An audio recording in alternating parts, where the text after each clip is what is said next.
ত্রিপুরা ই রিক্সা শ্রমিক সংঘের পক্ষ থেকে 5 দফা দাবি নিয়ে মহাকরণে পরিবহন দপ্তরের সচিবের কাছে ডেপুটেশন দেওয়া হয়। মূলত ই রিক্সা শ্রমিকদের বিভিন্ন সমস্যা ও পারমিট দেওয়া বিষয়কে কেন্দ্র করে এই ডেপুটেশন। উপস্থিত ছিলেন নর্থ ইস্ট প্রাইভেট ট্রান্সপোর্ট মজদুর মহাসংঘের প্রভারী অসীম দত্ত, ত্রিপুরা ই রিক্সা শ্রমিক সংঘের রাজ্য কমিটির সম্পাদক খোকন ঘোষ, পশ্চিম জেলা সম্পাদক লিটন পাল সহ অন্যান্যরা। তাদের দাবিগুলোর মধ্যে রয়েছে আগরতলা শহরের বিভিন্ন রাস্তায় সকালে 2 ঘন্টা এবং বিকেলে 2 ঘন্টা রিক্সা চলাচল বন্ধ রাখার যে সিদ্ধান্ত নেওয়া হয়েছে তা প্রত্যাহার করতে হবে।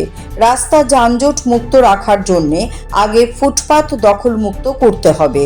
নতুন করে ই রিক্সার পারমিট দেওয়া চলবে না। পরিবহন সচিব দাবিগুলোর যৌক্তিকতা স্বীকার করেছেন বলে জানান শ্রমিক নেতা অসীম দত্ত। পরিবহন সচিব দাবি সনদ দপ্তরের মন্ত্রীর কাছে পাঠাবেন বলে আশ্বস্ত করেছেন।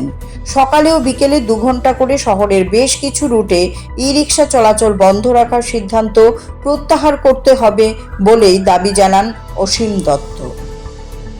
দাবি নিয়ে সরকারের কাছে আমরা ডেপুটেশন রেখেছি। এটা হলো যেখানে বিশেষ করে যেটা ই রিক্সা যেগুলো আছে তাদেরকে সরকার যেটা সকাল বিকাল 2 ঘন্টা, সকালে 2 ঘন্টা বিকেলে 2 ঘন্টা যেটা বন্ধ করে দেওয়া হয়েছে আগরতলা শহরের মধ্যে, তো সেটা নিয়ে সবচেয়ে বেশি আমাদের ই রিক্সার যে বাইরা কিছুদিন আগে সরকার বলছে যে প্যাডেল রিক্সা থেকে কনভার্ট করানোর জন্য ই রিক্সাতে সরকারই প্রেশার করেছে কনভার্ট করার জন্য প্যাডেল রিক্সা থেকে ই রিক্সাতে। তো এই জায়গাতে তো ই রিক্সাতে কনভার্ট করলো, এখন সরকার আবার ই রিক্সাকে 2 ঘন্টা করে 4 ঘন্টা বন্ধ করে দিচ্ছে। এইরকম যে আমাদের রিক্সা বাইরেদের উপর যে সরকার যে এই ধরনের যে সিদ্ধান্ত নিয়ে এসে সেটা জুলুম আমরা বলি। তার জন্য আমাদের ই রিক্সা বাইরেরা সংসার চালাতে খুবই কষ্টকর হচ্ছে এবং রাস্তায় বসে যাচ্ছে। তারা আমাদেরকে বারবার আমাদের অফিসে আমাদের সঙ্গে দেখা করছে যে তারা সংসার কী করে চালাবে। 2 ঘন্টা অফিস টাইম যদি 2 ঘন্টা তাদের বন্ধ থাকে তাহলে প্যাসেঞ্জার কোথায় থেকে তারা পাবে, আর প্যাসেঞ্জার কোথায় থেকে আসবে, কী করে তারা সংসার চালাবে? এটা খুবই দুঃখজনক ব্যাপার। সরকার এই ডিসিশনটা উদ্যোগ করতেই হবে। সেই জন্য আমরা সরকারের কাছে ট্রান্সপোর্ট সেক্রেটারির কাছে আমরা সেটা নিয়ে আজকে ডেপুটেশন দিয়েছি। এবং এই যে 5 দফা দাবির মধ্যে এটা মুখ্য দাবি আমাদের এটা আছে। তারপরে যে প্যাডেল রিক্সা যেটা বলে যে কনভার্ট যেটা করা হয়েছে, তো কতটুকু কনভার্ট করা হয়েছে সরকার বলেছে 10,000 কনভার্ট।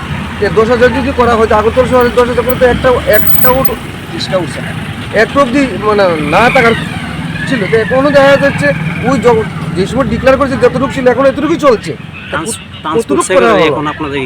ট্রান্সপোর্ট আমি তো বলছি যেটা কতটুকু হলো, তো উনি সেই ম্যাটারে বলছে যে এটা তো প্যাডেল রিক্সা, এটা মিউনিসিপ্যালিটি। উনি আবার বলছেন যে একটা কমিটি বানিয়েছে সেটা ম্যাটারে যে কীভাবে যানজট শেষ করা যাবে। তো উনি বলছে না, উনি বলছেন না আমাদের এটা সবটা এটার মধ্যে আছে।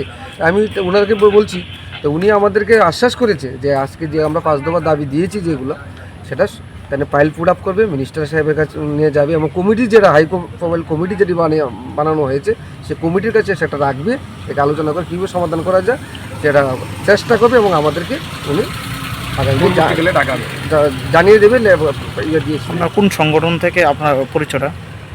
আমরা যে ভারতীয় প্রাইভেট ট্রান্সপোর্ট মজদুর মহাসংঘের নর্থ ইস্ট এবং ওয়েস্ট বেঙ্গলের প্রভারী হিসাবে আমি আছি। এবং যে আজকে সংগঠন থেকে আমরা ডেপুটেশনটা দিয়েছি এটা হচ্ছে ত্রিপুরা ইলেকট্রনিক রিক্সা শ্রমিক সংঘ। Siri TV, channel for news and entertainment.